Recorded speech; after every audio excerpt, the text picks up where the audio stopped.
spring of '72, I came down with hepatitis up in the mountains, and I was all alone. I was going to stay out in this little hut in an orchard on the side of the mountain for a few weeks.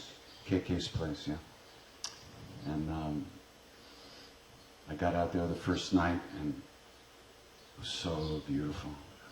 You could hear the dogs barking and the children yelling across the valley, you know, echoes across the valley, and the soft light of the sun setting across the mountains. It was like heaven. I had brought a bunch of supplies out with me, powdered milk and rice and dal, and I was going to stay out there and pretend I was meditating or something. So, beautiful. I fell asleep, and such a sweet feeling that night, and I woke up in the middle of the night with shaking and then burning and freezing and burning and all night long. And by the time the morning came, I couldn't even pick my arm up. I was just lying there like this. And then I realized nobody was coming to see me for weeks. What am I going to do? So the door of this little hut was about 2 feet high, right? So I dragged myself through the door, and I rolled myself down the mountain, throwing one shoulder over the next, you know. And I landed in the side of the road in a little gully kind of, you know, gutter. And I just laid there all day waiting for somebody to stop and you know, say, "What's up?" But nobody stopped. And the sun began to set, and it was, I think, early March. It was about 8,000 feet there, and it was chilly. So I realized, well, if I stay in the gutter, I'll freeze to death. So I rolled out into the middle of the road. And now, you know, it was also dusk. You couldn't really see very well, but I figured somebody will run over me and that'll be it, or somebody will stop and pick me up. Yeah. So I heard, with my head kind of like lying, you know, smashed into the ground, I felt this rumble. And it was the diesel engine of either a truck or a bus coming up the mountain, you know. So I'm just like looking down the road, you know, I'm lying down like this. And around the bend comes this big blue government bus, right? And I'm just still looking at it, I wonder if it's going to stop. It stopped about 10 feet from my head, you know. And all the people got out and they picked me up, carried me onto the bus. When the bus got to town, a little Nepali coolie put me on his back and carried me through the bazaar and up to KK's house. And he dumped me there like a sack of potatoes. And I was there for altogether a couple of months, I think, just recovering. And one time, the hepatitis was so bad, the jaundice was so bad that my skin would itch all the time. And as soon as I was about to fall asleep, I'd get like a sharp stick, like a itching, you know, and there was nothing to do, so I used to take the edge of a knife and run it over my skin because the pain was better than the itching, you know. So then this couple came to see me. They were on their way, they were Westerners, and they were on their way to see Maharaj-ji. They had come to Nainital for a couple of days, and Maharaj-ji was down in Vrindavan.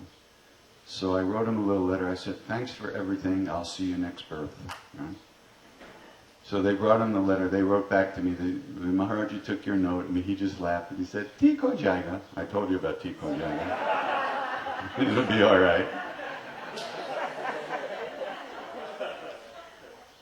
And actually, it turned out that that night was the worst night I had, and after that, I started to get better.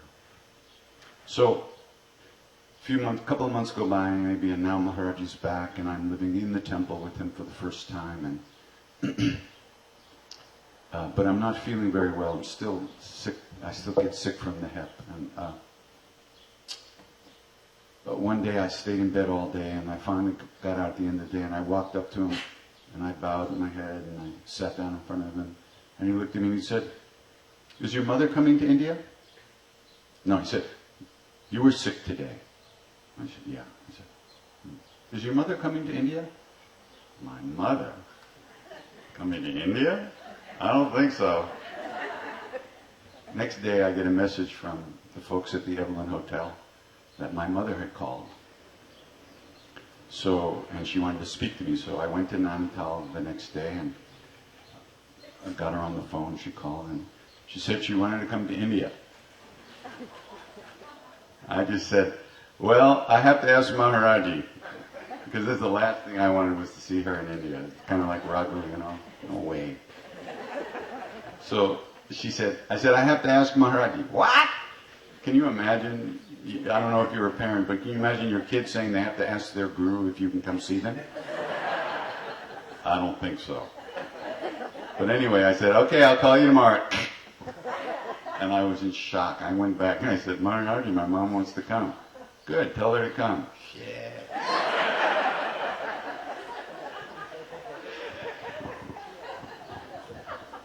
So I later found out she told my sister that she was coming to bring me back to America. I didn't know that at the time, otherwise I wouldn't have been there when she got there.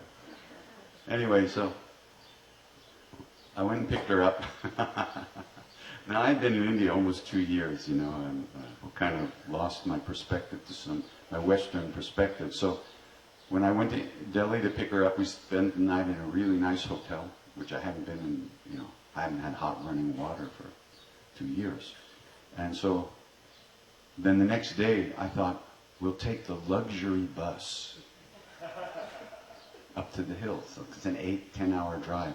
And I'm used to taking like the regular buses with no cushions on the seat. The luxury bus had a cushion on the seat.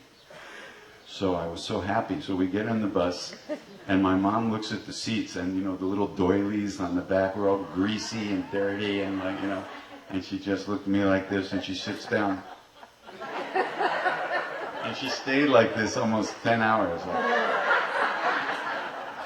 Except for when the bus stopped in Moradabad. Moradabad is the sewer of the universe. Yeah, it is just all the sewage from all the universe goes through Moradabad. And so after 4 hours, my mom had to pee, right? So I showed her where the bathroom was, and she walks in the bathroom. She comes out of there, she was green, red, white, and livid with rage. The water, there was 3 feet of water in the bathroom, and she had to wade her way to the toilet through you know, yellow water with floating poops. It was just unbelievable. Huh? Little old lady from Long Island, can you imagine? And she comes out of there, she said, Jeffrey, I will never forgive you for this.